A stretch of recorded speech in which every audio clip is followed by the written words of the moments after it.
क्या है उसमें? बचा हुआ खाना है, ठीक से देख, खाने के बीच कुछ छुपा ना हो।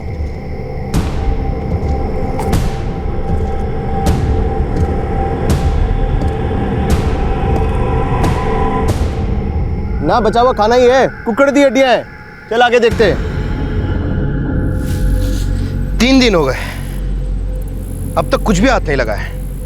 अब तक 2 किलोमीटर में एक इंच छान मारा, कुछ नहीं मिला। अब इंस्पेक्टर साहब ये सर्च ऑपरेशन रुकवा ही दे। उस कंस्ट्रक्शन साइट पर कोई औरत मिसिंग है? हाँ सर, 2 औरतें एक हफ्ते से काम पे नहीं आई। उन दोनों औरतों के गांव में अपनी कोई टीम भेजी? सब लोग किसी की शादी में गई हुई। सिंह, इससे पहले कि मीडिया भंगड़ा करे, हमें यह पता लगाना होगा कि वो सर कटा धड़ किस औरत है। सर 3 दिन से कटा हुआ सर ढूंढ रहे हैं डॉक्टर। जमीन आसमान एक कर दिया, पूरा इलाका छान मारा, लेकिन कहीं सर नहीं मिला। जब कटा हुआ सर बॉडी से जुड़ेगा तब कहीं जाकर इस केस की कड़ियां जुड़ेंगी। किसी लाश का बिना आइडेंटिफिकेशन के मिलना एक ब्लाइंड केस बन जाता है, और ब्लाइंड केस अमावस की रात की तरह होता है, जहां आप कहीं से भी एक सिंगल रोशनी की किरण के लिए भी तरस जाते हैं। पंजाब पुलिस की टीम के लिए 3 दिनों से अमावस की रात चल रही थी, जब सर अलग किया गया एक धड़ एक कंस्ट्रक्शन साइट से पाया गया। कहो भैया, कल काम मिला रहा का? काम मिला है। अरे हम तो घर में बैठा रहे। हाँ तो दिहाड़ी अच्छी मिली भैया।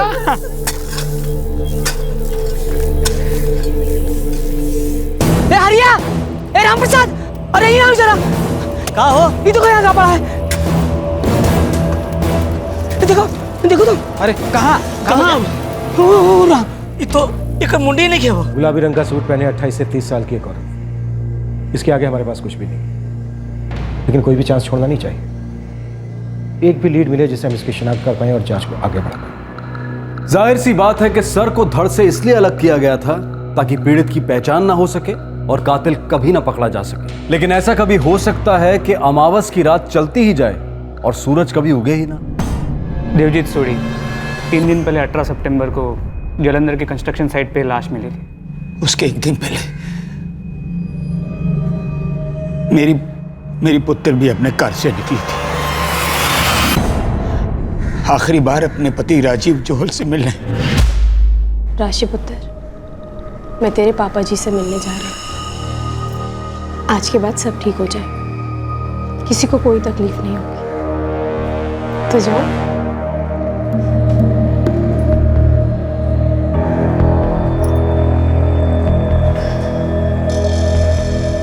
पापा जी, मैं राजीव से सब साफ साफ बात करने जा रही हूँ। आर्या पर। कहाँ मिलने की बात हुई है? घर पर तो नहीं, बाहर ही कहीं मिलेंगे। पुत्र, मैं या तेरी बीजी मिसू के साथ चले? नहीं पापा जी, ये हम पति पत्नी के बीच की बात है। बस आज आखिरी दिन है इस घुटन भरी जिंदगी का। कल से नई शुरुआत होगी। चलते हो।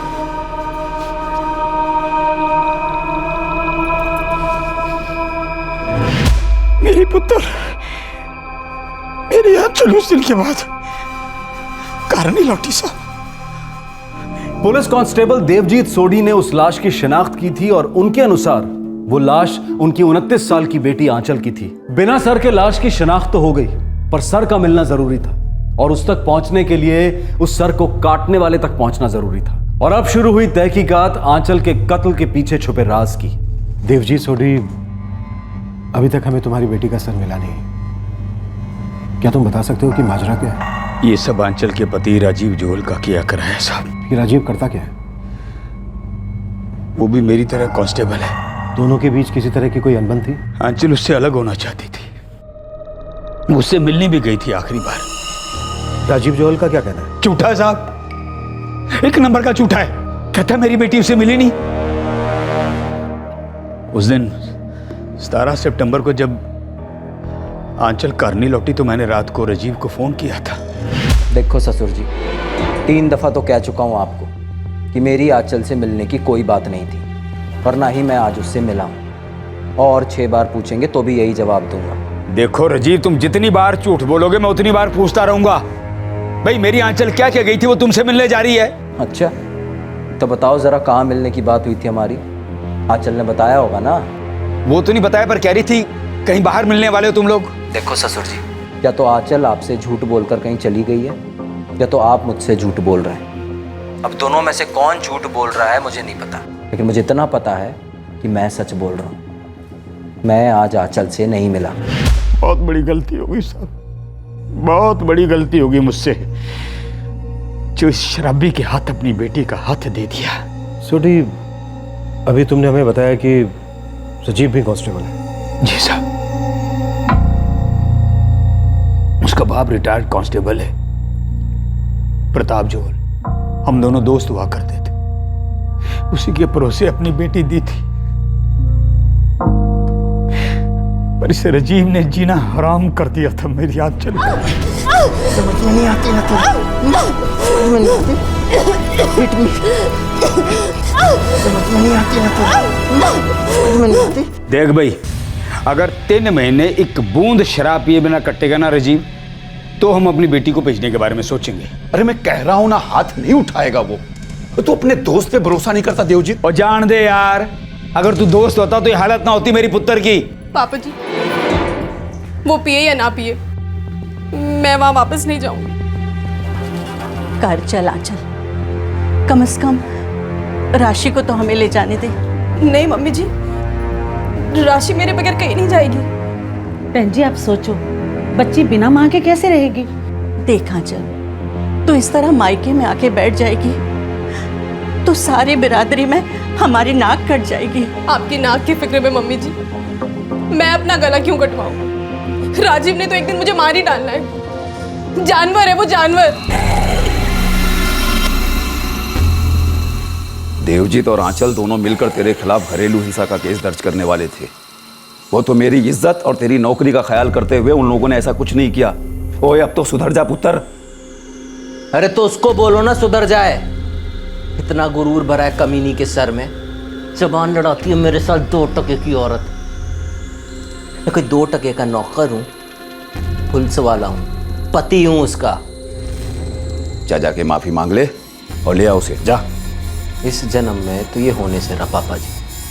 गलती उसकी है, रेंगते हुए वही आएगी। गलती तो मेरी थी साहब, जो हर बार उसे समझा बुझाकर उसके पति के घर भेज देता था। सोचा था भाई दोनों घरों की इज्जत बरकरार रहे। पुत्र, मेरी पंचायत से बात हो गई है। उसने पंचायत को जबान दी है कि आइंदा हाथ नहीं उठाएगा। ठीक है जी, नहीं उठाऊंगा हाथ। और देख राजीव, गल सुन ले, ना हाथ उठावेगा ना बोतल खोलेगा। और क्या क्या करूं? चूड़ी और घाघरा भी पहन लूं? वो चुप कर राजीव। देखो आप सब लोग, नहीं मारूंगा बोल दिया मतलब नहीं मारूंगा। सर आपकी बात को आप लोग बाहर ही रहने दो। और शराब पीने से आदमी हैवान बन जाता है राजीव, और तुझे तो ये बात मालूम होनी चाहिए। मैनू बस इतना मालूम है, 2 बूंद पीता हूं तो 2 कदम संभलता हूं। अगर नहीं पिया होता तो कब का उस मुंहफट घमंडी लड़की के साथ कुछ कर दिया होता। सच कह रहा हूं, शराब बचाती है उसे मुझसे और मैनू अपने आप से। पुत्र, मैं तेरे दर्द को समझ सकता हूं, पर जरा दूर की सोच, राशि की सोच। देख, तेरा घर आखिर में तेरे पति का घर है पुत्र। उस घर में आपकी बेटी को मार काट दिया जाए तो भी वही उसका घर है पापा जी। ऐसा कुछ नहीं होगा पुत्र।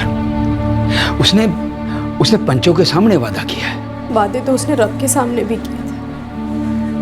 अग्नि को साक्ष्य मान के बहुत से वादे किए थे उसने, पर जब उसने वो वादे नहीं निभाए तो पंचों के सामने किए वादे वो क्या निभाएगा पापा जी? और फिर भी आप चाहते हैं कि मैं ऐसे आदमी के पास वापस चली जाऊं? मेरी बेटी ने ठीक कहा था साहब, ये राजीव ना भरोसे के लायक है और ना माफी की। ये कुत्ते की दुम और हैवान की नीयत कभी सिद्धि नहीं हो सकती साहब। मारना नहीं, मैं नहीं जाऊंगी उस घर में वापस। और पापा जी, अगर आप नहीं चाहते कि मैं यहाँ रहूं तो मैं राशि को लेकर कहीं और चली जाऊंगी, पर उस राक्षस के साथ मैं एक पल और नहीं रह सकती। मैंने सोच लिया कि मुझे उससे तलाक चाहिए और मैं ये तलाक लेके रहूंगी पापा जी। मुझे भी लगा साहब, भाई इज्जत के नाम पर मेरी बेटी को इतना दर्द क्यों मिले?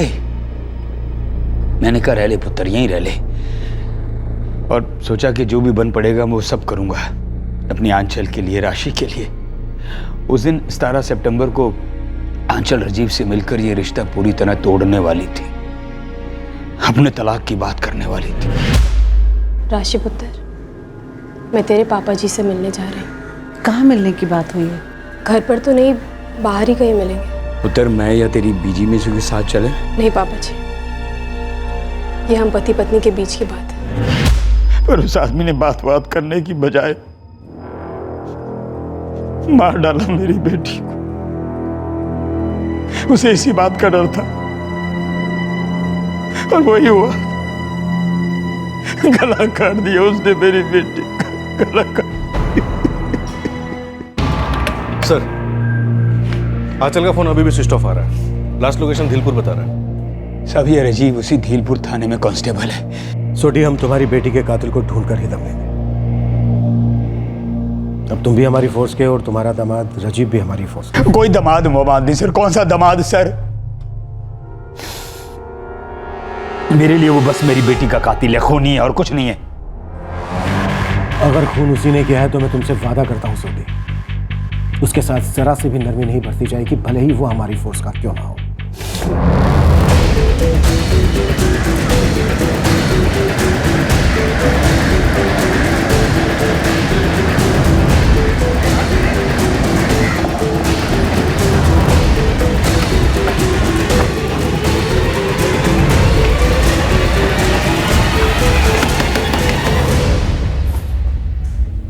Sir, retired head constable Pratap Johal sir.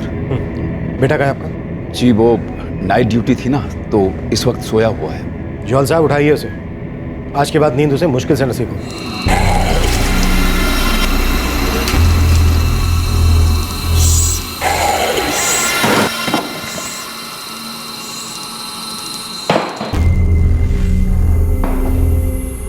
क्ला काट के अलग कर दिया, छुपा दिया।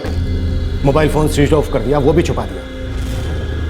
क्रिमिनल्स को पकड़ते पकड़ते उनके तरीके भी सीख गया राजीव। साहब, बार बार यही कहूंगा, मैं उस दिन अपनी पत्नी आंचल से मिला ही नहीं। तेरे ससुर, वो भी हम दोनों की तरह पुलिस वाले हैं। झूठ बोल रहे हैं वो। हाँ, झूठ बोल रहे हैं वो। साहब, अगर आप ये सोच सकते हो कि एक पुलिस वाला कत्ल कर सकता है, तो आप ये क्यों नहीं सोच सकते कि एक पुलिस वाला झूठ भी बोल सकता है? कांस्टेबल राजीव, मैं बस इतना जानता हूं कि इंसान झूठ बोल सकता है, लेकिन लाशें नहीं। नहीं साहब, ये आंचल नहीं है। आंचल के माँ बाप जिन्होंने इसे पैदा किया, उनका कहना है कि ये उन्हीं की बेटी है। और 17 तारीख को उनके घर से ये सूट पहनकर निकली थी आंचल तुमसे मिलने, और यही सूट हमें इसके शरीर से मिला। ससुर जी कुछ भी बोले, मैं गारंटी के साथ कह सकता हूँ ये धड़ मेरी बीवी का नहीं है। मैं अपनी बीवी को अच्छे से पहचानता हूँ। एक बाप से भी बढ़कर। 8 साल से पत्नी है वो मेरी, उसको सर से पैर तक मुझसे ज्यादा कोई नहीं पहचान सकता। मैं लिख कर देने के लिए तैयार हूं, है आंचल दी लाश नहीं है। अब इस केस में एक जबरदस्त ट्विस्ट आ गया था। लाश की शिनाख्त करने वाले कांस्टेबल देवजीत सोडी और उनकी पत्नी विशाखा ने आइडेंटिफाई किया था कि बिना सर की लाश उनकी बेटी आंचल की है। लेकिन आंचल का पति कांस्टेबल राजीव जोहल पूरे दावे के साथ कह रहा था कि ये लाश उसकी पत्नी की नहीं है। क्या था ये माजरा? कौन सच बोल रहा था और कौन झूठ? कौन कौन शामिल था इस साजिश में, और क्या थी ये साजिश? इस तरह का गुलाबी सूट दुनिया में एक ही तो नहीं है ना। आप गांव में जाइए, हर दूसरी लड़की के पास ऐसा सूट मिलेगा। मैं आपसे कह रहा हूं साहब, इस गुलाबी दाल में कुछ बहुत ज्यादा काला है साहब।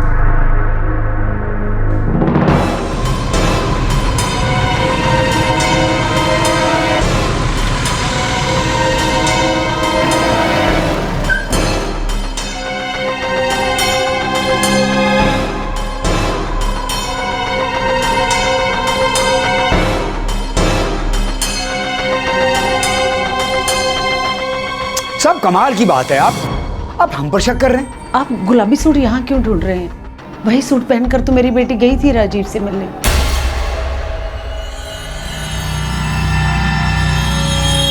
राजीव झूठा आदमी है साहब, 1 नंबर का झूठा आदमी है वो बहका रहा है आपको साहब, बहका रहा है आपको।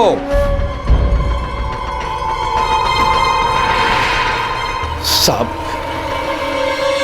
मेरा बेटा गरम दिमाग का जरूर है, थोड़ी सी पी भी लेता है, पर साहब अपनी बीवी का खून कभी नहीं करेगा वो। मेरा यकीन कीजिए, ऐसा नहीं कर सकता वो। सर, दोनों घरों को छान मारा, पिंक सलवार सूट कहीं नहीं मिला। सर मुझे लग रहा है ये राजीव जोहल हमें गोली दे रहा है। अभी तक हमें लाश का सर भी नहीं मिला है सिंह। सर पेरेंट्स से शिनाख्त की, गलत होने के चांसेस काफ़ी कम है। राजीव काफ़ी चालाक लग रहा है, फोर्स का आदमी, इन्वेस्टिगेशन को गुमराह करने के कई पैंतरे जानता होगा सर। लेकिन वो ये नहीं जानता कि सच ढूंढने में जो ताकत लगती है वो सच छुपाने की ताकत को बाएं हाथ से हरा सकती है।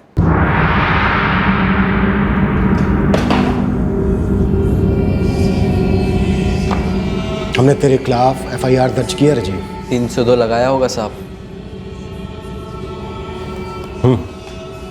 302 हत्या करने के लिए और साथ में 201 भी सबूत गायब करने के लिए। अब आप जो ठीक समझें कीजिए साहब, पर इतना समझ लीजिए ये FIR आप खारिज करेंगे ही करेंगे। मेरे खिलाफ कुछ नहीं मिलेगा आपको। पता है क्यों साहब? क्योंकि मेरे खिलाफ कुछ हो ही नहीं सकता, क्योंकि मैंने कुछ किया ही नहीं है साहब। सर राजीव हमारा दोस्त है और मैं दावे के साथ कह सकता हूँ कि वो किसी का मर्डर नहीं कर सकता। दारू पी के पीटता जरूर था आंचल भाभी को, लेकिन राजीव इसके आगे नहीं जाएगा सर। बंदे को सर्विस और नौकरी की काफ़ी चिंता है सर। सर अब मानो या ना मानो, लेकिन किसी ज़माने में वो अपनी पत्नी से बहुत प्यार करता था।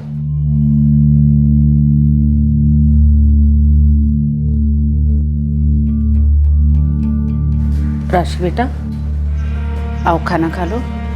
नानी माँ, क्या सच में पापा ने मम्मी को मार दिया?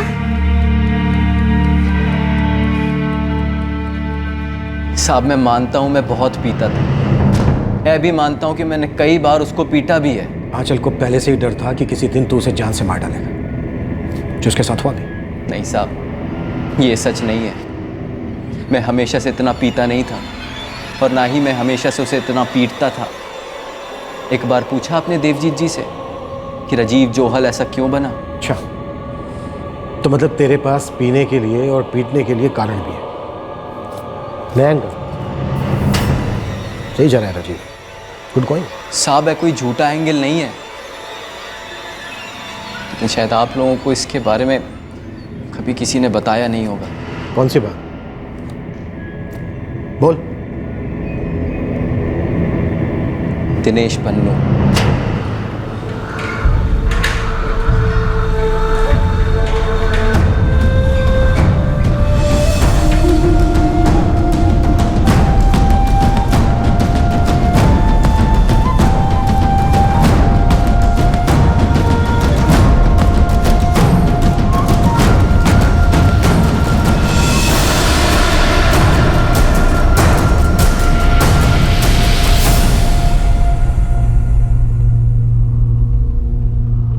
ये साइकिल रिक्शा वाले दिनेश पन्नू का तेरी बीवी के मर्डर से क्या ताल्लुक है? साहब यही तो जड़ है मेरी और मेरी पत्नी के बीच इतनी नफरत की। ऐसा क्या किया इसने? क्या नहीं किया साहब ये पूछो। चोरी की है इसने, बहुत बड़ी चोरी। कैसी चोरी? इसने मुझसे मेरी पत्नी को चुराया है साहब। और अब तू मुझसे अपनी नजरें चुरा रहा है, एक के बाद एक नया झूठ। झूठों का मोर्चा खोल रहा है कि कहीं तेरी चोरी पकड़ी ना जाए। राजीव, ऐसा तो होने से रहा, और क्या गलत तू भी कहीं ना कहीं अंदर से अच्छी तरह से जानता है। दिनेश पन्नू? नहीं साहब, ये नाम मैंने पहले कभी नहीं सुना। राजीव का कहना है कि आपकी बेटी आंचल का किसी साइकिल रिक्शा चलाने वाले दिनेश पन्नू के साथ कोई चक्कर चल रहा था। जी करता है इतने जुत्ते मारूं मैं इस राजीव को। झूठा साला, बदनाम कर रहा है मेरी बेटी को वो। साहब एक नंबर का बेशरम कमीना आदमी है ये। देखिए, हमारी बहू आंचल लगभग रोज ही बाजार जाती है छोटी छोटी चीजों के लिए, पर बड़ी बन ठन के जाती है। अच्छा, वही रिक्शा वाले के साथ? वो तो कभी ध्यान नहीं दिया। दिनेश पन्नू का नाम सुना है? कौन है ये? राजीव, तेरे खुद के माँ बाप ने भी कभी इस दिनेश पन्नू का नाम नहीं सुना है। तो इसका यह मतलब तो नहीं साहब कि दिनेश पन्नू है ही नहीं। मैंने अपने माँ बाप को कभी नहीं बताया। शर्म आती थी मैनू साहब, और मैं उन्हें परेशान करना भी नहीं चाहता था। क्या नहीं बताया तूने अपने माँ बाप को? यही साहब कि जब भी मैं नाइट ड्यूटी से घर पहुंचता बेवक्त आता कभी, तो आंचल घर पे कभी होती ही नहीं थी।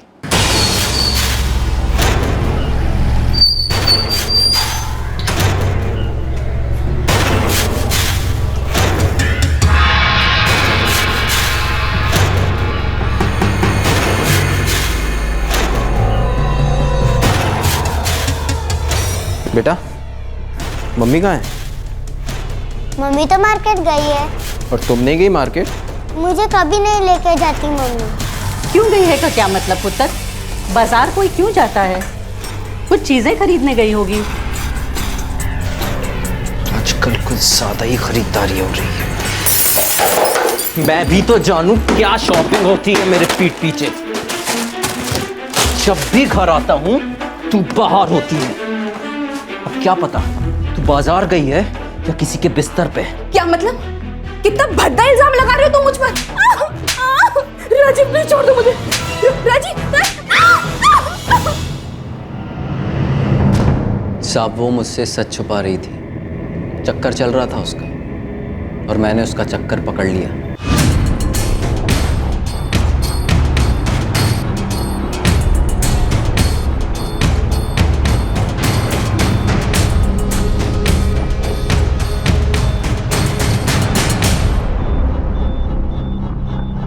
साहब, जैसा कि मैंने आपसे कहा, इस गुलाबी दाल में कुछ काला है, तो वो काला दिनेश पन्नू है। राजीव, तू चाहे जितना मिर्च मसाला पिरो ले, तड़का लगा ले, लेकिन तेरी ये छूट की दाल थाने में तो गलने से रही। और तूने कई बार देखा होगा कि लोकअप में बड़े बड़े छटे हुए क्रिमिनल गल जाते हैं, घुटनों के बल आ जाते हैं। अब बारी तेरी है राजीव। दिनेश पन्नू नाम का कोई रिक्शा चलाने वाला है यहाँ? साहब, यहाँ ड्राइवर तो बहुत है, कुछ दोस्त हैं, कुछ अजनबी, पर दिनेश पन्नू ये नाम मैंने कभी नहीं सुना। किसी दिनेश पन्नू को जानते हो? रिक्शा चलाता है। जी नहीं साहब, ये नाम तो पहले कभी नहीं सुना। नहीं साहब, मैं किसी दिनेश पन्नू को नहीं जानता।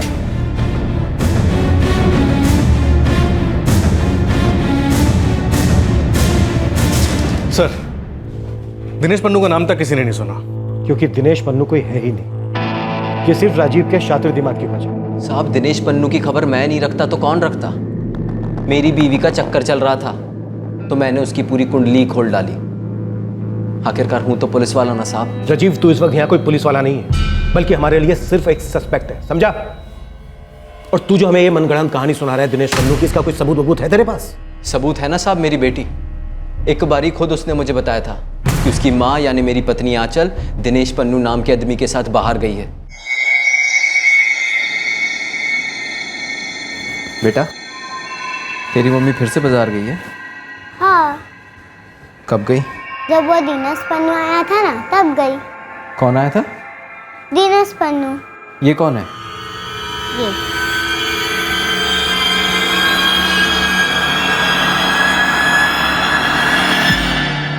आप तो जानते हो साहब, बच्चे नादान होते हैं, कभी झूठ नहीं बोलते।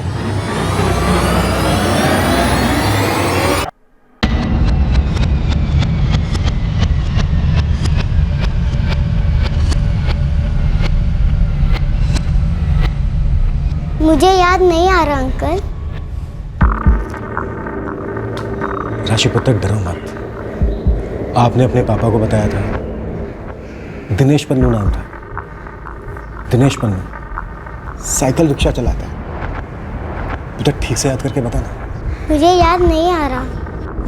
ये सब कुछ राजीव आपको बहकाने के लिए कर रहा है। बड़ा चालाक आदमी है वो, वक्त बर्बाद कर रहा है आपका। यार राजीव, कुछ किया हो तो बता दे। यार, तूने सच में आंचल भाभी का कत्ल किया है क्या? मैंने आंचल को नहीं मारा यार, ये लोग कोई गेम खेल रहे हैं मेरे साथ, मैंने फंसाने के वास्ते। सर, लाश बिना सर के पाई गई है। मौत चूहे के जहर से हुई है। विक्टिम के पिता हेड कांस्टेबल देवजीत सोडी और उनकी पत्नी विशाखा ने लाश को आइडेंटिफाई किया है और यह भी बताया है कि लाश पर जो ड्रेस थी, एक गुलाबी सलवार सूट, वो सूट आंचल 17 सितंबर को अपने घर से पहनकर निकली थी, ये बताकर कि वो राजीव से मिलने जा रही है कहीं बाहर। इसलिए हम इस कोर्ट से पुलिस कस्टडी की मांग करते हैं ताकि पुलिस राजीव को इंटरोगेट कर सके और कटा हुआ सर और मर्डर वेपन ढूंढ सके। सर, मेरे क्लाइंट कांस्टेबल राजीव जोहल को सिर्फ शक के बेसिस पर अरेस्ट किया गया है और इनके खिलाफ कोई ठोस सबूत भी नहीं पाया गया। इसलिए मैं कोर्ट से अपील करता हूं कि इनका अरेस्ट ऑर्डर कैंसिल कर दिया जाए और इन्हें घर जाने दिया जाए। राजीव को 14 दिन के लिए जुडिशियल कस्टडी में भेजा जाता है और डिफेंस चाहें तो उसके लिए बेल की अप्लाई कर सकते हैं।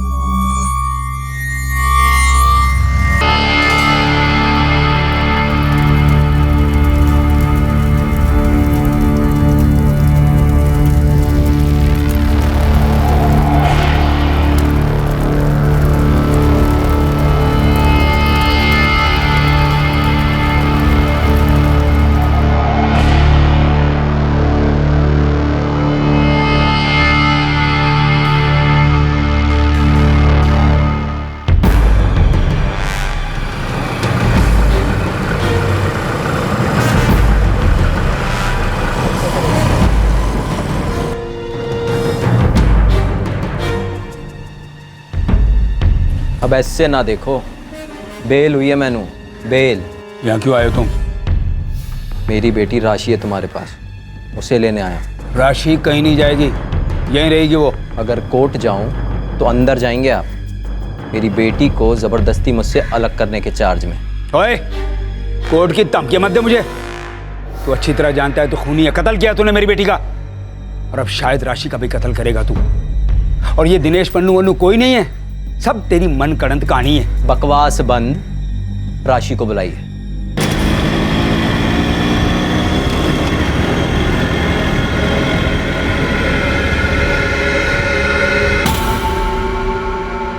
जब तक केस क्लोज नहीं होता तो सस्पेंड ही रहेगा। जानता हूँ यार, सोच रहा हूँ खेतों में ध्यान दूँ, कम से कम 2 पैसे तो कमा लूंगा। अजीत और मैं भटिंडा जा रहे हैं ट्रेनिंग के लिए। 8 महीने की ट्रेनिंग। देख राजीव, लाश का सर नहीं मिला और तेरे खिलाफ कोई ठोस सबूत भी नहीं। केस तेरे फेवर में जानी है। ये तो मैं पहले से ही कहता आया हूँ यार, ये लोग मेरा बाल भी बांका नहीं कर सकते। बस तो कितना है कि सर्विस रिकॉर्ड खराब हो गई और तनख्वाह नहीं मिल रही, वो नुकसान अलग। यार राजीव, दोस्ती में ही बता दे, तूने भाभी को मार डाला ना? और वो दिनेश पन्नू वाली बात झूठ है ना? वो भी नहीं यार, ये सब सच है। दिनेश पन्नू नाम का आदमी है और मैंने आंचल को नहीं मारा।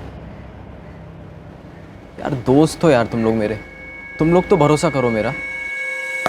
सर 4 महीने हो गए, अभी तक इस केस में कोई ब्रेक थ्रू नहीं मिला। कोई भी ऐसा सुराग हाथ नहीं लगा जो इस राजीव जोहल के खिलाफ सबूत बन सके। अपनी ही फोर्स का है, बचने के सारे तरीके जानता है।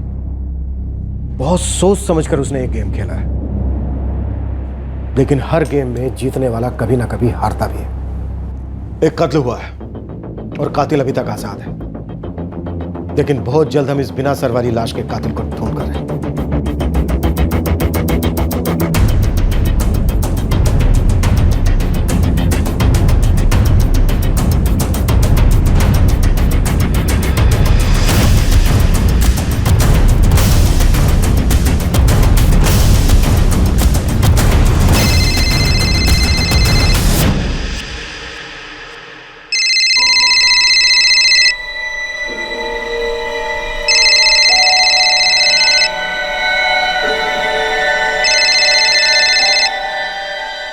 आंचल, आंचल। रॉन्ग नंबर है जी, यहाँ कोई आंचल नहीं रहती। इतना भी वक्त नहीं बीता आंचल कि मैं तुम्हारी आवाज़ भूल जाऊं या तुम मेरी आवाज़ भूल जाओ। बकवास मत करो। सच को बकवास कहने से सच बकवास नहीं होता। मैंने पता है तुम ही आंचल हो और मैं तुम्हारा पति राजीव बोल रहा हूँ, कांस्टेबल राजीव जोहल, तुम्हारी बेटी राशि जोहल का पापा। अब तुम्हें मुझसे क्या काम? इतने दिनों बाद क्यों फोन किया मुझे? और मेरा नंबर तुम्हें कहां से मिला राजीव?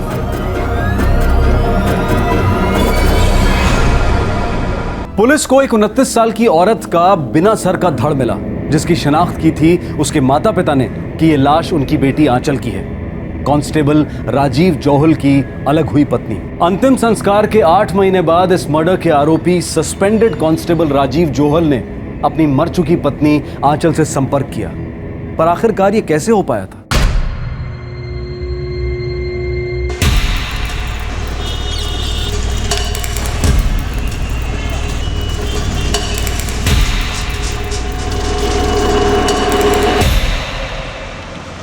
चल रुक रुक रुक रुक रुक रुक। क्या हुआ?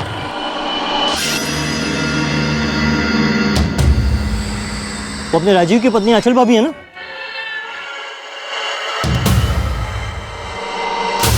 हाँ यार, वो तो आंचल भाभी लग रही है। चल चल चल गाड़ी स्टार्ट कर, चल तू देखते हैं। हट यार, हटना।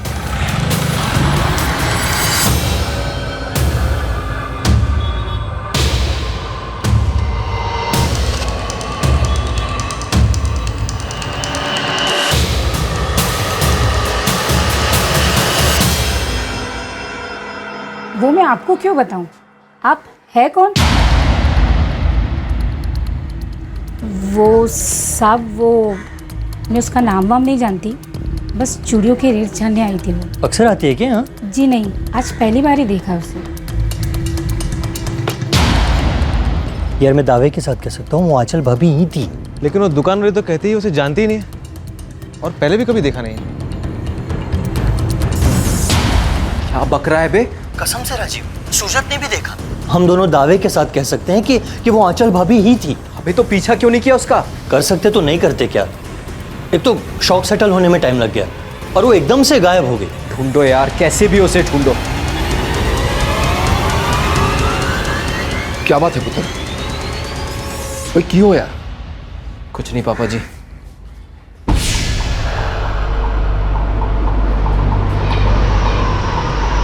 अरे कुछ बताएगा अभी, माजरा क्या है? किसका फोन था? बस इतना समझ लो पापा जी, मेरा सस्पेंशन बहुत जल्द खारिज होने वाला है।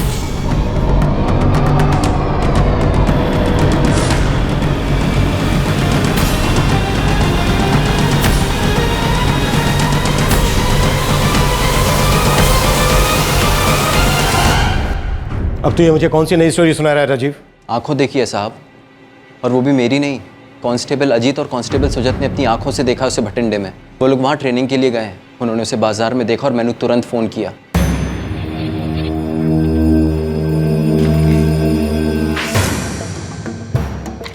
सर, अजीत और सुजत दोनों से बात हुई, दोनों का यही कहना है कि उन्होंने आंचल को ही देखा है। साहब मैंने आपसे उस वक्त ही कहा था जब मैंने वो लाश देखी थी, वो आंचल की नहीं थी। जिस औरत को कांस्टेबल अजीत और सुजित ने देखा भटिंडा में, अगर वो वाकई में आंचल है तो हमें उसे तुरंत कांटेक्ट करना चाहिए, क्योंकि कत्ल हुआ तो था और एक लाश का क्रियाक्रम भी हो चुका है। अब हम इस बिना सर वाले केस का सर पैर सीधा करेंगे, क्योंकि इस केस में मुझे एक जबरदस्त साजिश का साया नजर आ रहा है।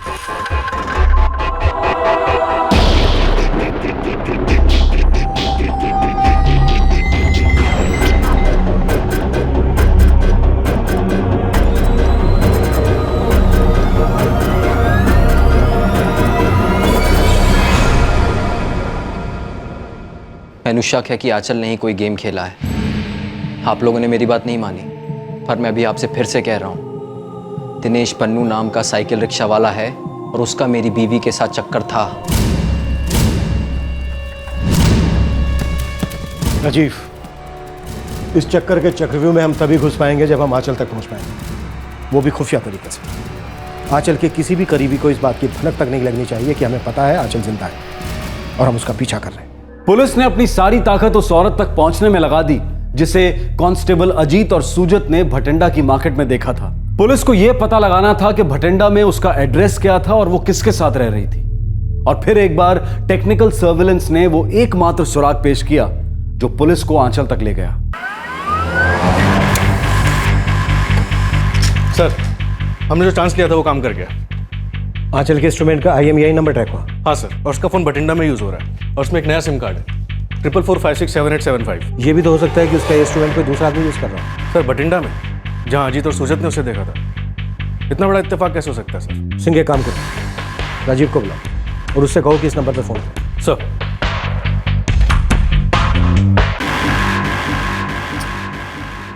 जरूर फोन करूंगा साहब, और अगर उस तरफ आंचल हुई तो उसको आपके सामने पेश करना मेरी जिम्मेदारी। उम्मीद करता हूं कि तुम इस साजिश में शामिल नहीं। अगर मुझे बाद में पता चला कि तुम हमारे साथ कोई डबल गेम खेल रहे थे, तो तुम अच्छी तरह से समझ सकते हो कि मैं तुम्हारी क्या हालत करूंगा। पूरे होश और ईमानदारी से कहते आया था कि वो लाश आंचल की नहीं है और मुझ पर लगाए गए सारे इल्ज़ाम गलत है।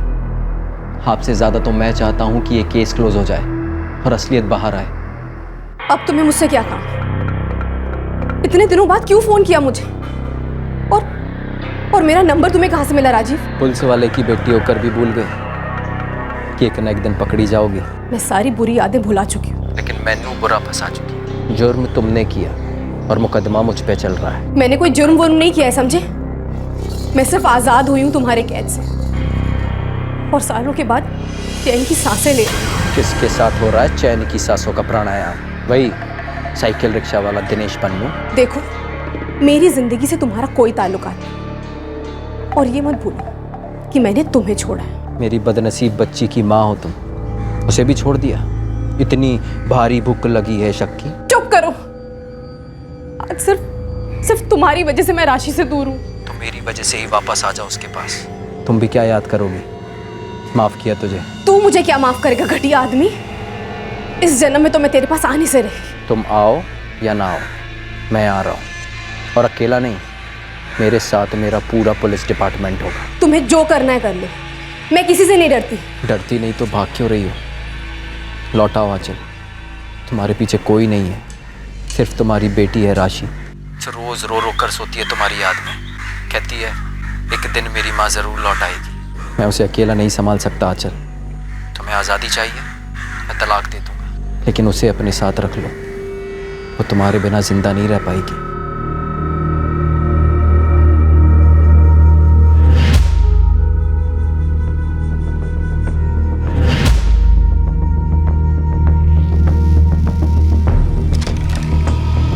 साहब, मेरी बीवी आंचल कल लौट रही है।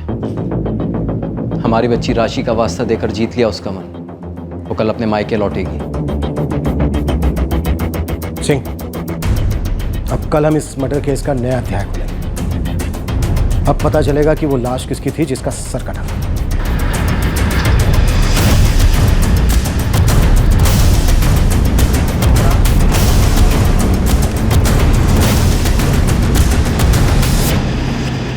जिसकी लाश की शिनाख्त की गई थी, जिसका अंतिम संस्कार किया गया था, वही आंचल अब लौट आई थी। अपने अतीत के साए से दूर छुपी बैठी आंचल अपनी बेटी राशि का वास्ता दिए जाने पर पिघल गई थी। इस मर्डर केस में काफी ड्रामा अभी बाकी था। वो औरत कौन थी जिसे चूहे मारने का जहर देकर मारा गया था और फिर सर काटकर धड़ छोड़ दिया गया था पुलिस के लिए? कौन था इस कत्ल के पीछे? क्या राज था इस ब्लाइंड केस का?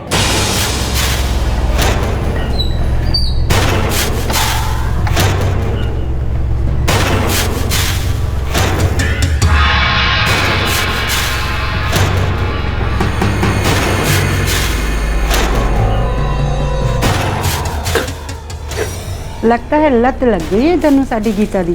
इश्क अगर लत है तो समझो लत है। तेरे जैसों की जुबान से ना ये जो इश्क शब्द है ना, बहुत ही घटिया लगता है। चल जा, वसूल ले अपने 2000 का इश्क। Thank you.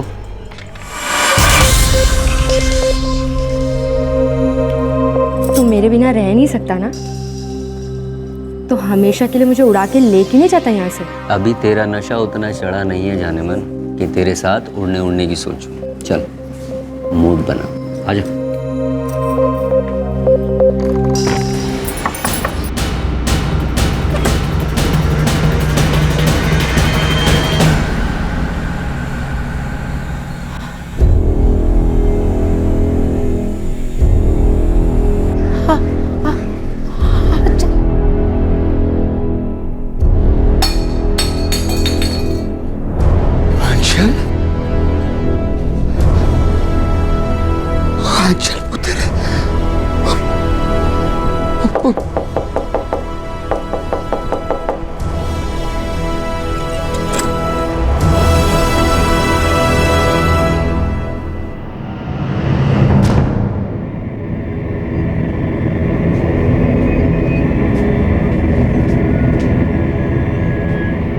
सोडी, तुम्हें और तुम्हारी पत्नी को काफी शौक लगा होगा ना आंचल को जिंदा देखकर?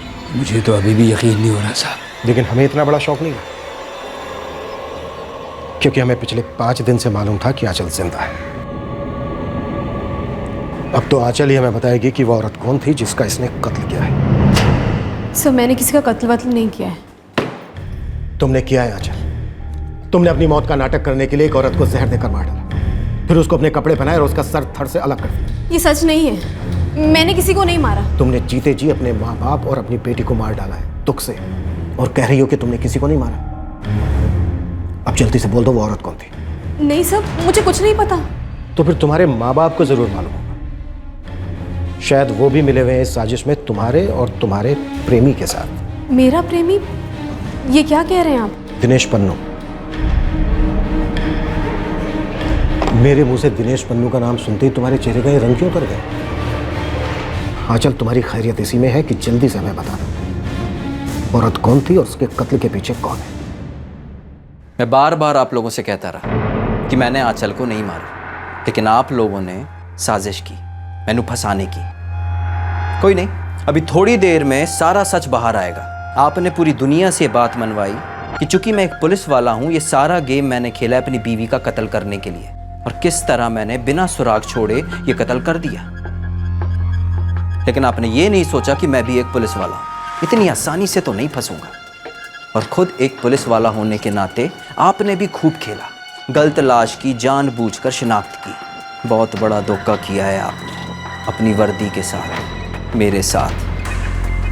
सजा तो आपको मिलेगी ही मिलेगी।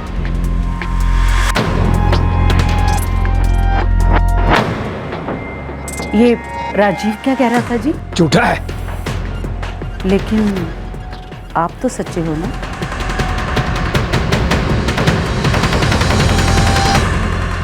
सर मैंने किसी को नहीं मारा है। तुम्हारा पिंक रंग का सूट पहनकर मरी। बोले ये सूट तुम्हारा नहीं है। तुम्हारे माँ बाप ने इसी सूट को देखकर कहा था कि ये तुम्हारी लाश है।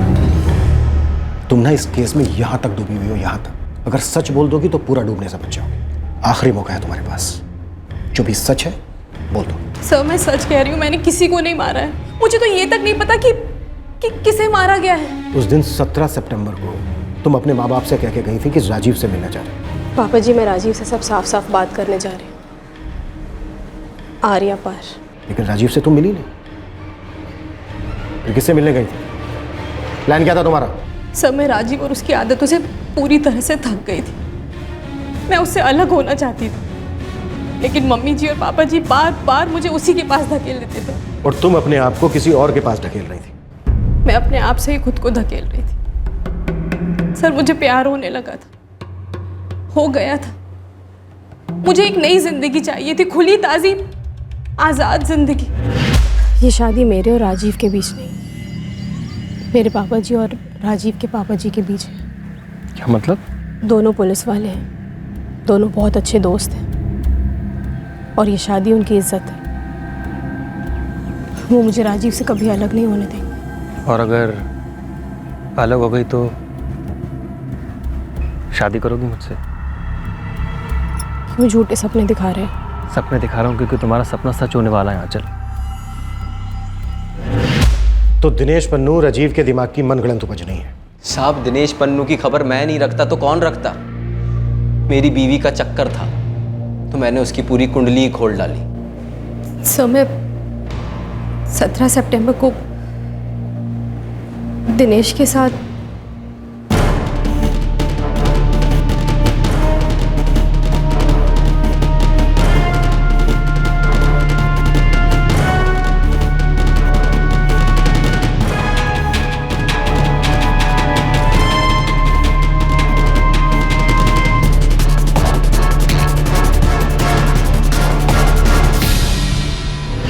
अपने घर वालों से झूठ बोला, अपनी बच्ची से झूठ बोला। सर और कोई चारा नहीं था मेरे पास। तुम्हारी चोरी पकड़ी गई आंचल, बेहतर है कबूल कर लो। सर मैं बस उस घर से निकल गई थी, मुझे और कुछ नहीं पता।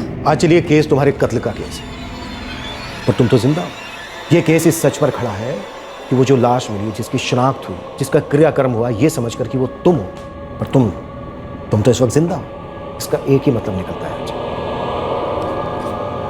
कि किसी ने तुम्हारी मौत का नाटक रचा। देखिए, मुझे किसी नाटक वाटक के बारे में कुछ नहीं मालूम। तुम्हारे मालूम या ना मालूम होने से कोर्ट को कोई फर्क नहीं पड़ने वाला है। अच्छा, तुम पूरी तरह से फंस चुके हो और यहां से निकलने का एक ही रास्ता है। जो भी सच है बोल दो, सिर्फ सच। एक बात साफ थी कि आंचल की मौत की साजिश रची गई थी, लेकिन वो औरत कौन थी जिसकी बिना सर की लाश को आंचल करार दिया गया था? एक नई जिंदगी की शुरुआत, एक दर्दनाक रिश्ते से छुटकारा। आंचल ने अपनी जिंदगी की दूसरी इनिंग्स की शुरुआत एक जुर्म के साथ की थी, मर्डर जैसे संगीन जुर्म के साथ। क्या आंचल के लिए इस जुर्म के साए से बच निकलना किसी भी एंगल से संभव था? बिल्कुल नहीं, क्योंकि क्राइम नेवर पेज। आओ गीता, आ जाओ। तो आज तक पिंजरे में कैद थी, अब इस घोंसले में आजाद रहेगी। मुझे मालूम था एक दिन तुम मुझे रिहा जरूर कराओगे, किसी भी कीमत पर उड़ा के ले आओगे मुझे। तेरी फ्लाइट की टिकट 50,000 की पड़ी है। तेरी मैडम का चेहरा अब तू कभी नहीं देख पाएगी। ये लो रेशमा भाई, पूरे 50,000 हैं। चाहत को इश्क समझने की गलती मत करो केवल साहब। और इस कसाई खाने को कोटा समझने की गलती मत करो रेशमा भाई। हर रात 4-4 लोगों से कटती थी यहाँ, अब बकरी सिर्फ तुम्हारे हाथों कटेगी, क्या फर्क पड़ता है? तो ले जाऊं? हाँ हाँ ले जाओ।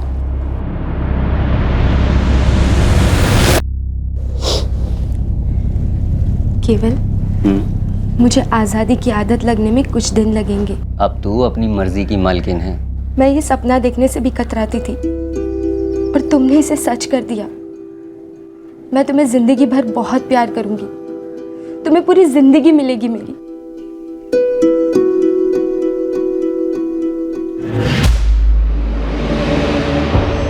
मैं नहीं जानती कि वो लड़की कौन थी। सारा प्लान दिनेश ने बनाया था। उसने बस इतना ही कहा था कि वो सब ठीक कर देगा। पता नहीं रात तक जब घर नहीं पहुंचूंगी तो मम्मी जी और पापा जी का क्या हाल होगा। पापा जी तो मिसिंग कंप्लेन करवाने ही पहुंच जाएंगे। तो करने दो ना मिसिंग कंप्लेन, तुम उन्हें मिलोगे लेकिन जिंदा नहीं। ये क्या कह रहे हो दिनेश? देखो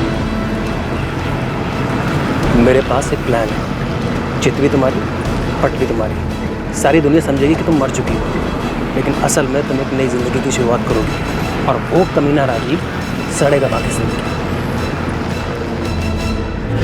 आंचल, तुम्हारे आधा सच बताने से तुम्हें आधी रिहाई नहीं मिल जाएगी। तुम अच्छी तरह से जानती थी कि तुम्हें मरा हुआ दिखाने के लिए किसी को सच में मार डाला जाएगा। तुम्हारी नई जिंदगी की नींव किसी मासूम की कब्र पर होगी। मुझे सचमुच कुछ नहीं मालूम था सर। मैं तो बस दिनेश के साथ गई थी। हम भटिंडा पहुंचे और वहां पहुंचकर उसने अपने किसी दोस्त को फोन किया। सुन, आज रात को 8 बजे मिलते हैं हाई वाले ढाबे पे। ठीक है? ठीक है। आंचल, तू कपड़े बदल ले और ये वाला सूट मुझे पैक करके दे दे। बस मुझे इतना ही मालूम है कि दिनेश ने मेरा सूट किसी और को दिया था। किसको दिया था? मैं नहीं जानती। मुझे सिर्फ इतना पता है कि ये सब कुछ सिर्फ मेरी मौत साबित करने के लिए किया गया था। अब इसके लिए दिनेश ने क्या किया, किसी को मारा या नहीं, मुझे नहीं पता।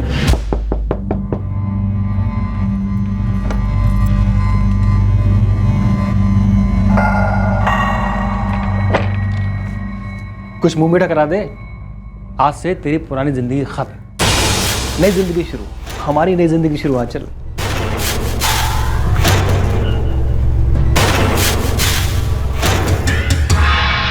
क्या बात, खुश नहीं हो? नहीं, बहुत खुश हूँ। तुम हाथ मुंह धो लो, मैं खाना लगाती हूँ।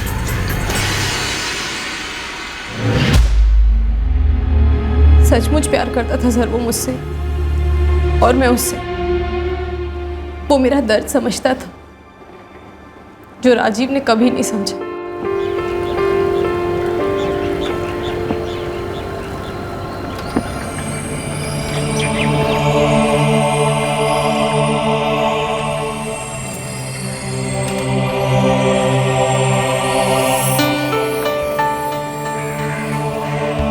आप रो क्यों रही हैं?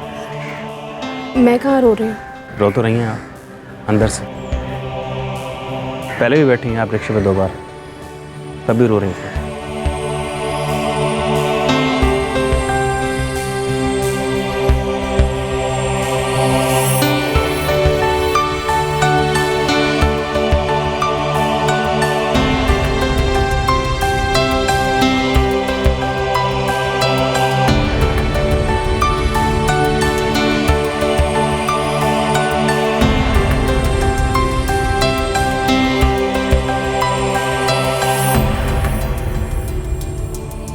बैठिए ना।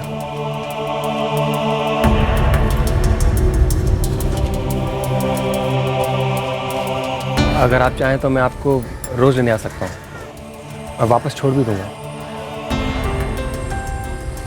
मैं रोज़ दिनेश से मिलती और धीरे धीरे उससे अपने सुख दुख बांटने लगी। ज़्यादातर तो दुख ही होते, सुख तो बस उसके साथ ही मिलता था। दिनेश मेरे दर्द को समझता था, मेरी बातें सुनता था। देखते देखते मुझे उससे प्यार हो गया। बहुत जल्द मुझे उसकी तरफ से भी प्यार नज़र आने लगा। इतना प्यार जो मुझे ज़िंदगी में पहले कभी नहीं मिला और शायद कभी मिलेगा भी नहीं। मुझे ज़िंदगी में कोई ऐसा मिला था जो सच में मेरा ख्याल रखता था। मुझे सच्चा प्यार मिला था सर। आंचल, तुम्हारा सच्चा प्यार खून में लिपटा है, किसी मासूम के खून में। सच सच बताना आंचल, इस वक्त दिनेश पन्नू का है? भटिंडा में। सब कुछ खत्म हो जाएगा, समझने की कोशिश कर। अगर तू वहां गई तो पुलिस को पता चल जाएगा कि तू जिंदा है। पुलिस तो वैसे भी सब कुछ जानती है, आखिर राजीव भी तो पुलिस वाला है। तो फिर पुलिस को यह भी पता लग जाएगा कि तू इसलिए जिंदा है क्योंकि तेरी जगह कोई और मरी हुई पाई गई थी। दिनेश, मुझे इस वक्त अपनी बेटी राशि के अलावा और कुछ नहीं सोचा। 8 महीने हो गए और मैंने उसकी शक्ल तक नहीं देखी। देखो, मैं मम्मी जी, पापा जी और राशि से मिलकर लौट आऊँ, कुछ नहीं होगा, मेरा यकीन करो। अरे कैसे कुछ नहीं होगा आंचल? तेरे माँ बाप, तेरी बच्ची, जलंधर की पुलिस सब समझते हैं कि तू मर चुकी है। राजीव पर इल्जाम लगाया, मुकदमा चल रहा है, बहुत बड़ा बवाल हो जाएगा तू चली गई तो। और अगर मैं नहीं गई तो राजीव यहाँ पहुंच और फिर हमारा ये घर, हमारी जिंदगी, तुम्हारे मेरे बीच जो कुछ भी है, सब कुछ खत्म हो जाए।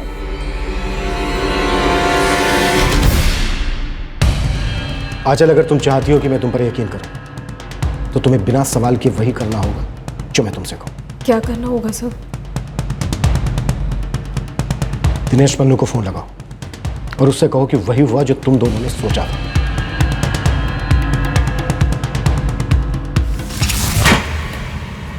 सबूतों की रोशनी में यह ब्लाइंड मर्डर केस अब ब्लाइंड नहीं रहा था। यह जाहिर हो चुका था कि इस संगीन जुर्म और साजिश का मास्टरमाइंड था रिक्शा चालक दिनेश पन्नू। लेकिन वो लाश किसकी थी, इस सच का खुलासा होना अभी बाकी था। लेकिन उससे पहले कुछ और ड्रामा होना भी बाकी था।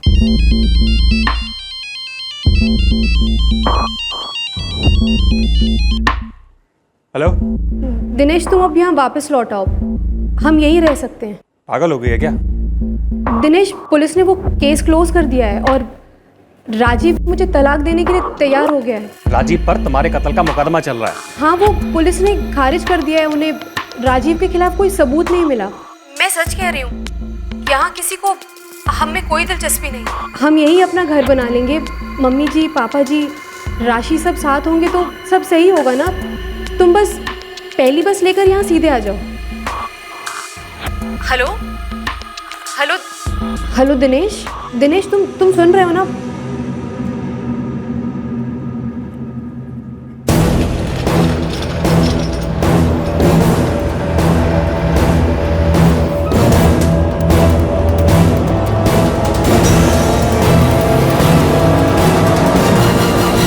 सर, दिनेश भटिंडा से रवाना हो चुका है, दोपहर 2 बजे तक जलंधर पहुंच जाएगा। आंचल टच में है उसके।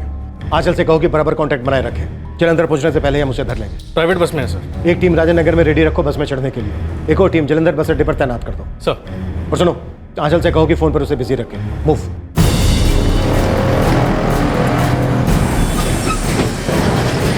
हाँ चल, बस थोड़ी देर में पहुंच रहा हूँ। दिनेश, मैं तुम्हें जलंधर बस स्टैंड लेने आ रही हूँ। किस बस से आ रहे हो तुम? Rinki tours and travels. Dinesh का फोटो तो होगा ना तेरे मोबाइल में?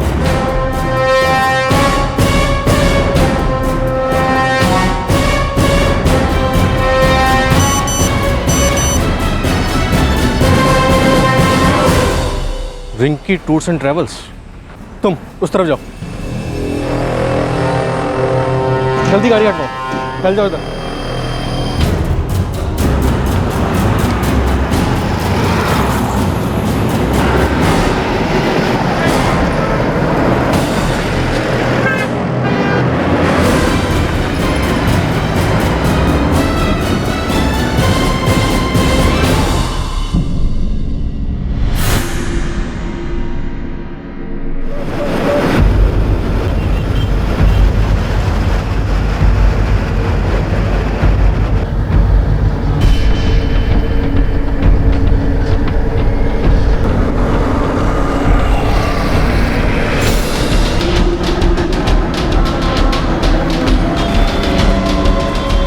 बस आ रही है, सब लोग अलर्ट, सब लोग अलर्ट।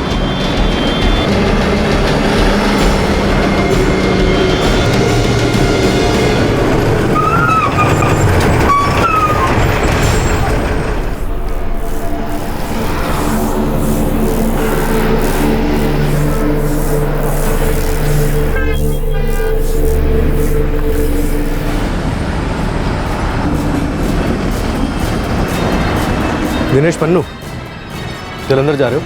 आप कौन? आंचल ने भेजा तुम्हें लेने, तो खुद नहीं आ सकती ना? आंचल कहाँ है? लॉकअप में, हमारे लॉकअप।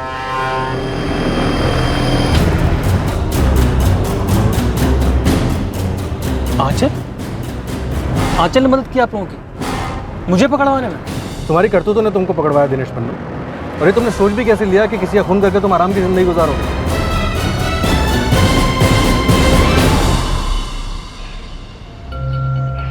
सुनो आंचल,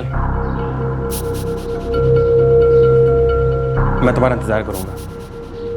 तुम अपने घर जाओ, सबसे मिलो और वहाँ रहो अगर चाहो तो 2-4 दिन, लेकिन उसके बाद राशि को लेकर यहाँ चले आना।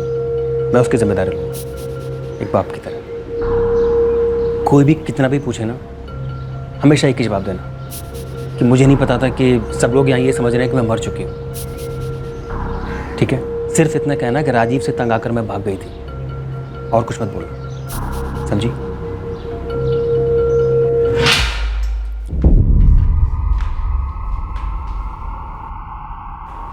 क्या बताया तूने सब लोगों को? हाँ? बोलना क्या बताया? तेरा खेल अब खत्म हो चुका है दिनेश पन्नू, क्योंकि तेरी टीम में फूट पड़ गई। पर साहब ये तो बताइए, इसने क्या बताया मेरे बारे में? इसने हमसे बताया कि जिस दिन ये तेरे साथ भागी थी उसी दिन तूने इसका पिंक कलर का सूट पैक करवाया और अपने किसी दोस्त के हवाले कर दिया, जो बाद में हमें एक बिना सर की लाश के शरीर पर से मिला।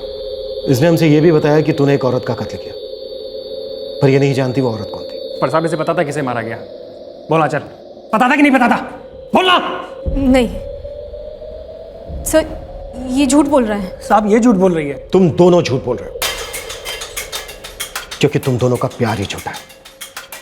लेकिन कोई गल नहीं, मैंने सच निकलवाना बहुत अच्छे से आता है। अब तुम दोनों मिलकर यह तय कर लो कि बिना दर्द सहे सच बोल लोगे या फिर दर्द में पिल पिलाते हुए सच बोलोगे। साहब न सिर्फ ये कत्ल के बारे में जानती है, बल्कि कत्ल इसी ने किया है। इसी ने उस औरत के खाने में जहर मिलाया।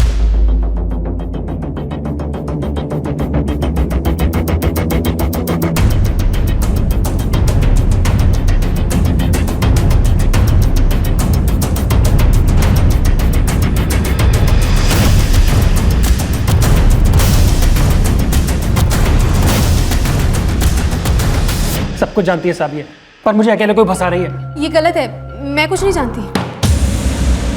तुम दोनों की तू मैं सुनने के लिए ना तो मेरे पास टाइम है और ना ही कोई दिलचस्पी।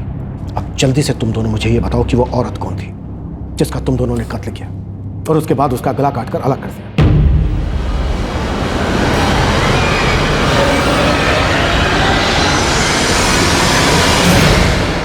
सुन, आज रात को 8 बजे मिलते हैं, हाई वाले ढाबे पे। ठीक है। ठीक है। हाँ चल, तू कपड़े बदल ले और ये वाला सूट मुझे पैक करके दे दे। लेकिन है कौन वो औरत जो मेरे लिए अपनी जान देगी? तुम्हारा ये दोस्त कौन? और वो औरत कौन थी दिनेश? किस्मत बड़ी बकवास चीज होती है यार दिनेश। एक तरफ तू है जो अपने प्यार से मिलने के लिए तरस रहा है, और एक तरफ मैं हूँ जो अपनी औरत से पीछे छुड़ाना चाह रहा है। तारीख बताओगे? कौन सी तारीख पक्की की है हमारी शादी के लिए? क्यों, सिनेमा की टिकट खरीद रहा हूँ क्या जो कोई भी डेट चुनी और काट डाला? अरे शादी एक पेचीदा चीज होती है और लाइफ में एक ही बार करता है आदमी। और सुहागरात जो तुम रोज मनाते हो मेरे साथ, कभी सुबह कभी रात में, वो पेचीदा चीज नहीं है। तेरे लिए क्या नया है? तुझे तो आदत है ना। सही कहा तुमने, लेकिन मुझे इश्क करने की आदत नहीं है। कोटे पर जो लोग आते थे वो लोग पैसा देते थे, अपना काम करते थे और चले जाते थे। कोई मेरा दिल नहीं दुखाता था जैसे तुम दुखा रहे हो। कोई मुझे जलील नहीं करता था जैसे तुम जलील कर रहे हो। अरे मैं कोई जलील वलील नहीं कर रहा हूँ तुम्हें, मैं तो सिर्फ इतना कह रहा हूँ कि पापा जी के सामने तुम्हें कैसे लेके जाऊँ। क्या बोलूंगा मैं उनसे कि पापा जी ये गीता है, मैं इससे शादी करना चाहता हूँ। और हाँ पापा जी, एक बात तो मैं बताना भूल ही गया आपको, ये जो गीता है ना, ये धंधे वाली रह चुकी है। ये बोलूं मैं अपने माँ बाप को?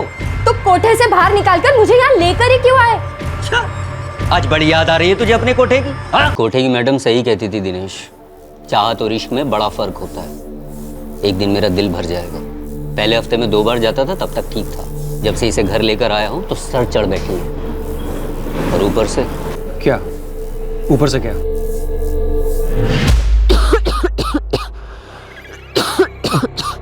वही जिसका डर था। क्या बात है डॉक्टर, क्या हुआ? गीता, तुम HIV पॉजिटिव।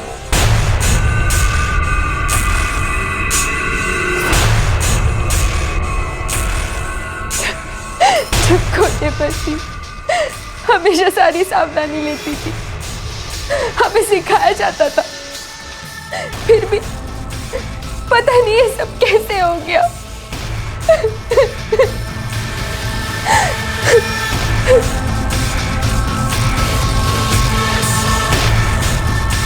केवल तुम्हारी HIV टेस्ट की रिपोर्ट नेगेटिव।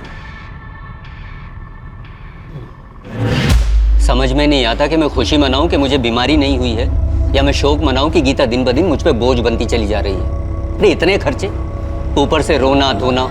देख केवल, मैं आंचल के बगैर नहीं रह सकता और तू गीता के साथ नहीं रह सकता, तो हम एक तीर से 2 निशाने मार सकते हैं। कुछ समझ में नहीं आ रहा दिनेश, क्या कहना चाह रहा है? गीता के आगे पीछे कोई नहीं था। अगर वो गायब हो जाती तो न कोई उसे पूछने वाला था और न ही ढूंढने वाला। तो वो लाश जो हमें मिली, जिसके शरीर पर आंचल के कपड़े थे, वो गीता की थी।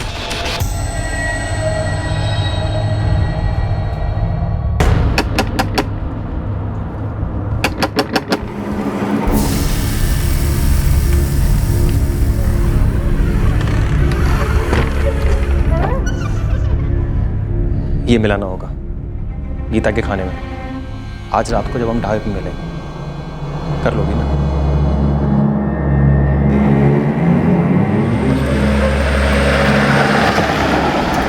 हम लोग जलंधर में शादी करेंगे गीता। मेरा दोस्त और उसकी बीवी हमारे साथ होंगे। कौन सा दोस्त? मैं कभी मिली हूँ उससे? नहीं, अभी मिलोगी ढाबे पर। हम लोग एक साथ खाना खाएंगे, फिर शादी करेंगे। मैं सिर्फ हम दोनों को खुश देखना चाहती हूँ। मैं भी आज बहुत खुश हूँ गीता।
हेलो, सत श्री अकाल पापा जी। जी गीता, पापा जी का फ़ोन है, तुमसे बात करना चाहते हैं। मुझसे बात करना चाहते हैं? हाँ, अकेले में बात करते हैं। दिनेश आया। भाभी जी। हाँ पापा जी। जी जी हाँ, 1 मिनट करा रहा हूँ।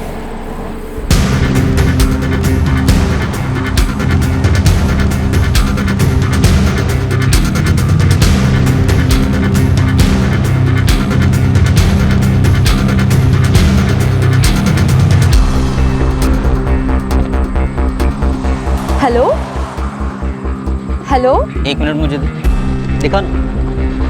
हेलो, हाँ लगता है कट गया। पापा जी के फ़ोन में कुछ प्रॉब्लम होगा, तो खाना खा लेते हैं, बाद में बात कर लेंगे, है ना?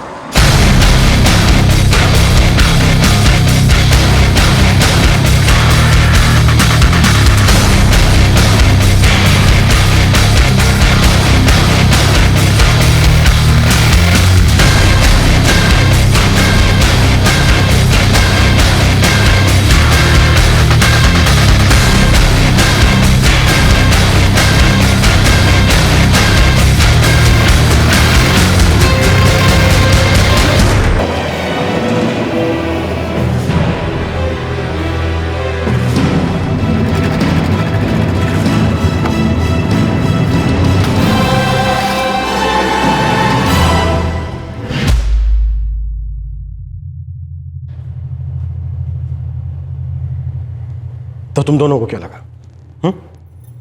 कितना बड़ा जुर्म करने के बाद तुम दोनों की जिंदगी बड़े हंसते खेलते गुजरेगी। अच्छा, तुम एक 6 साल की बच्ची की मां हो, तुमने एक बार भी नहीं सोचा कि तुम जेल में जाओगी तो उस बच्ची का क्या होगा? मैं जेल में ही तो थी सर, और राजीव के साथ रहना उम्र कैद से कम नहीं था। फर्क है आंचल, बहुत बड़ा फर्क है। तुम उस जेल से निकलने के लिए हमारे पास आ सकती थी, कानून की मदद ले सकती थी, राजीव से अलग हो सकती थी, अपनी जिंदगी नए सिरे से शुरू कर सकती थी।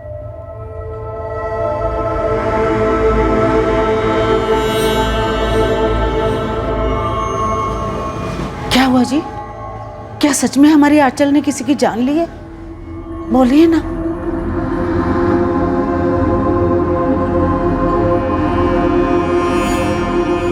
पापा, मम्मी कब आएगी? वो अब कभी नहीं आएगी। क्यों? क्योंकि मुझे नहीं पता बेटा।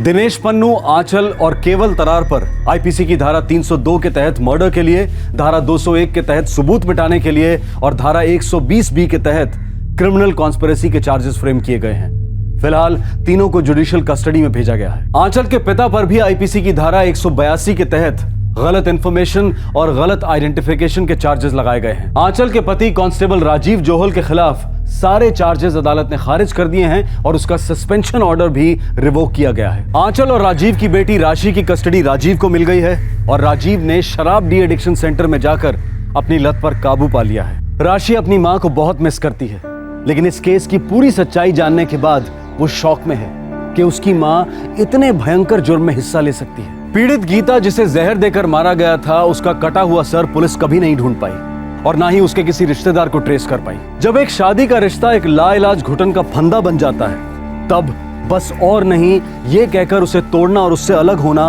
बेहद मुश्किल होता है। लेकिन इस तरह के क्राइम्स ऑफ पैशन हमें बार बार यही सीख देते हैं कि चाहे शादी ब्याह हो या फिर कोई प्रेम का रिश्ता, ये ऐसा कोई बोझ नहीं है जिसे हम जिंदगी भर अपने गले में लटका कर घूमें। रिश्ता तोड़ना कानून तोड़ने से बेहतर है। अलग होकर समाज में चंद दिनों के लिए अपने आप को रीएडजस्ट करना जिंदगी भर जेल में काटने से बेहतर है। किसी भी नई जिंदगी की शुरुआत या कोई भी नया रिश्ता किसी की लाश पर खड़े होकर नहीं बनाया जा सकता।